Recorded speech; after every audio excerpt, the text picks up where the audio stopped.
Labvakar, savējie un nesavējie. Rīt 13. viesnīcā Latvija, Betavienas zālē, es rīkoju nelielu preses konferenci, aicinu interesējušos žurnālistus izmantot iespēju man pajautāt pa jebko.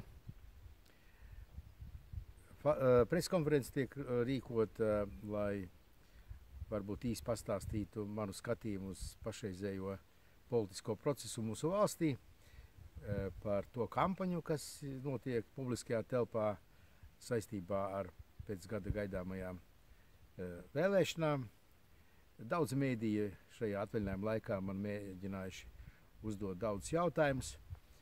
Es vienmēr esmu teicis, īpaši sorosistu kontrolētajiem, valsts televīzijai, valsts rādio, TV3 un citiem, kad es vēlos runāt tiešraidē un tiešajā ēterā, lai neko nevar izmainīt un pielabot un piepušķot un sabojāt.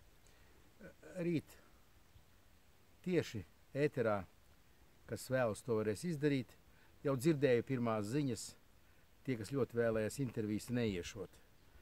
Tā teikt, loģiski viņiem bailes no tiešā ētera un publicitātes, atklātības, caurspīdīguma, demokrātijas.